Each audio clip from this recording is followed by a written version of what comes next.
Merci d'avoir cliqué sur la vidéo. Si mon travail te plaît, n'hésite pas à liker, partager et à t'abonner, bien sûr. Et pour le reste, j'espère que la vidéo te plaira. A plus.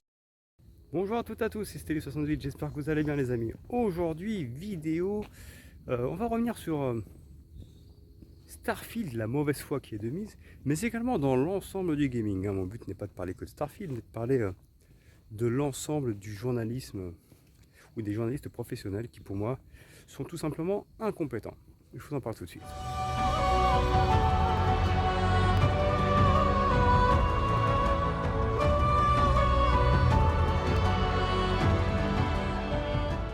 Alors les amis, comme vous le savez, Starfield est sorti. Dans l'ambiance, dans l'ambiance, le jeu est quand même considéré comme un grand jeu avec d'énormes prises de risque de Bethesda et scénaristiquement sur le plan des possibilités, le jeu est tout simplement énorme. Alors moi, je ne l'ai pas encore fait. Donc moi, le but de cette vidéo n'est pas de défendre Starfield bec et ongle parce que c'est un jeu Xbox, c'est de dire il sera extraordinaire. Je vous donne les retours. Et ceux qui ont vraiment joué à Starfield, en l'occurrence, on prend MR Isaiah par exemple, on prend Critics, ou même d'autres joueurs que je connais sur son Discord disent le jeu unanimement est exceptionnel. Certes, il a des défauts, mais les jeux qui n'ont pas de défauts n'existent pas, d'accord. Et il y a quand même une vraie prise de risque de la part de Bethesda. Donc, moi, c'est de ça que je vais me fier. Maintenant, on voit que sur Metacritic, beaucoup de trolls PlayStation qui en fait ne connaissent rien du gaming veulent faire les malins, mais en fait ils savent même pas c'est quoi tenir une manette dans les mains, ou ne serait-ce que savoir ce qu'est réellement l'histoire du gaming. Troll en disant Starfield en fait est un flop. Bon, je précise que sur Metacritic il a 88, là quand même, d'accord. Et que du coup sa note est plutôt bonne. Donc si Starfield est un flop d'après certains, tous ces jeux PlayStation qui sont plus ou moins dans les mêmes notes, hein, est-ce que ce sont des flops aussi? Non, la question est simple en fait. Elle mérite d'être posée. Pour moi, non. Les jeux PlayStation présentés sont des très bons jeux. 88 n'est pas un flop. Après, maintenant, il faut savoir quels sont les médias qui sont chez Metacritic. Et c'est là le problème. Donc aujourd'hui, on se rend compte tout simplement que beaucoup de médias professionnels sont sur Metacritic, mais c'est pas parce que tu es sur Metacritic au final que tu es légitime ou que tu es vraiment spécialisé dans le domaine. Parce qu'à un moment donné, tester un jeu comme Starfield,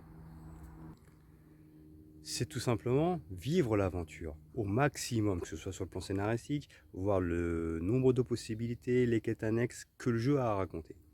Or, on se rend compte, il y a ce post-là sur Twitter, qu'il y a un bashing de Starfield, mais de mauvaise foi, parce que le jeu en lui-même, apparemment, d'après tout ce que je sais, quand on sait qu'il y en a qui ont mis 100, il y en a qui ont mis 95 et d'autres qui sont arrivés à 70, on se dit, bon, à un moment donné, il faut arrêter les conneries.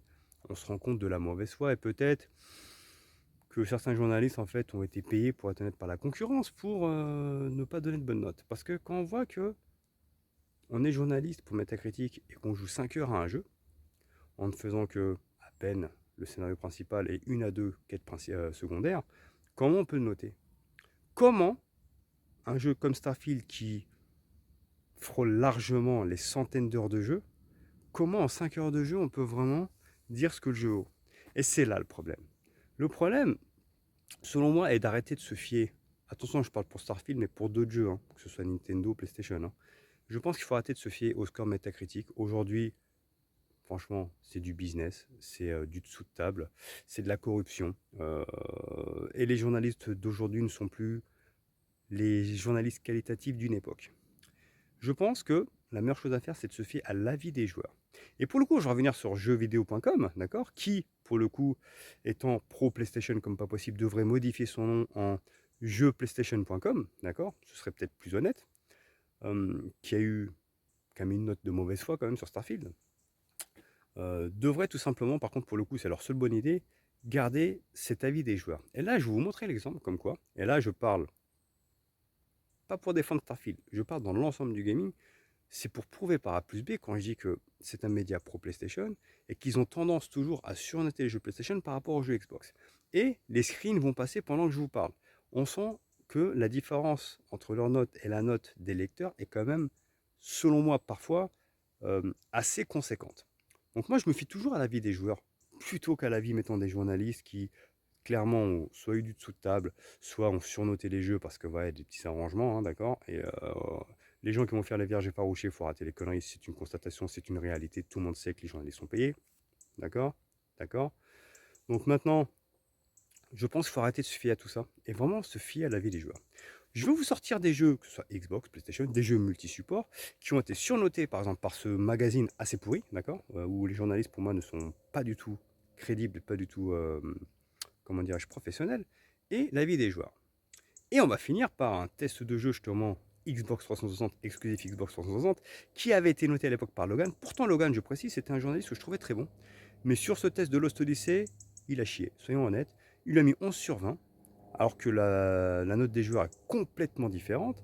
Et surtout, Logan a admis par la suite qu'il n'avait fait que le premier CD, en sachant que Lost Odyssey tenait sur 4 CD, les amis. Donc à un moment donné, faut-il se fier à tous ces journaleux? Franchement. Et la question est là, et je vous parle pour tout support. Bah, je pense qu'il faut arrêter et se fier uniquement à l'avis des joueurs parce qu'il n'y a pas mieux qu'un joueur pour donner un avis sur un jeu au final.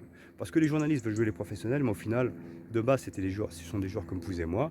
Il y en a qui ont eu la chance de devenir journalistes, mais à la base, ça reste des gamers. Et je pense que leur avis, comme le nôtre, en fait, au final, est similaire. Et je préfère me fier à un véritable avis de joueur qu'à avis de journaleux tout pourri, tout simplement.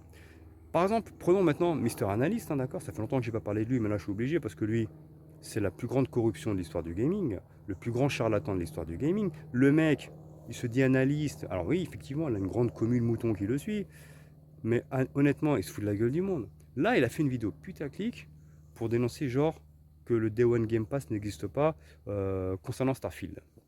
C'est du putaclic à l'état pur. Surtout venant de lui, lol, qui a les jeux gratuits, qui a eu son jeu il y a 3 semaines pratiquement, voire un mois. Il a eu un mois pratiquement pour jouer à Starfield. Et je pense qu'il est vénère parce que sa chérie a mis 18 sur 20 à Starfield et il se retrouve un peu comme un con. Donc du coup, comment faire pour clasher Xbox? Parce que maintenant, il ne se cache même plus. Il clash ouvertement Microsoft pour tout et rien. Et là, c'est du clashage gratuit. Parce que, en gros, ouais, il n'y a plus de Day One Game Pass parce qu'il y a eu le Early Access. Non. La sortie officielle de Starfield, monsieur analyste, c'est le 6 septembre. Donc la sortie officielle étant le 6 septembre, le jeu arrive sur Day One Game Pass 6 septembre. Les gens qui l'ont eu en accès anticipé bah, sont des gens qui ont bien voulu payer 34,99, effectivement, mais ce n'est pas une obligation. Mais la sortie officielle de Starfield est bien le 6 septembre. C'est la date officielle de Microsoft. Ceux qui l'ont eu le 1er septembre, tant mieux pour eux. Toi, tu l'as eu il y a un mois. Donc qu'est-ce que tu viens chialer? Qu'est-ce que tu viens troller? Encore, messieurs de chez Microsoft, hein? Des fois, je vous dis, j'adore Microsoft, hein, mais alors Microsoft France, c'est zéro complet. Apprenez à respecter les personnes qui disent du bien de vous et surtout qui respectent la marque Xbox. Au lieu de toujours valoriser les chiens de la casse qui vous dénigrent à la moindre occasion. Sa vidéo, elle vaut pas de balle en fait. Elle vaut pas de balle. Et les personnes qui connaissent un temps soit peu le gaming et qui sont un petit peu réfléchies, d'accord, savent très bien que sa vidéo vaut pas de balle parce que la sortie officielle de Starfield a toujours été annoncée pour le 6 septembre. Voilà tout, je m'attarde pas plus, mais voilà. Je pense qu'il a une communauté de moutons qui le suit bec et ongle, aveuglément, et du coup, il peut dire ce qu'il veut, les gens vont le suivre. Mais il faut arrêter les conneries, il faut arrêter de se moquer du monde, tout simplement. Bref, maintenant, mon but n'est pas de défendre Starfield, je vous dis, je ne l'ai pas encore fait.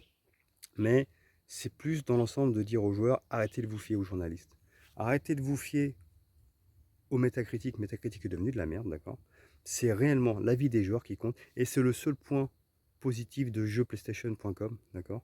Parce que, c'est comme ça que je vais l'appeler maintenant, parce que le fait de laisser l'avis des joueurs, l'avis des lecteurs, est selon moi la seule chose bonne qu'ils font. Parce que leurs journalistes, en fait, ils sont bons pour tirer la chasse d'eau. Sur ce, je vous laisse les amis. Ciao.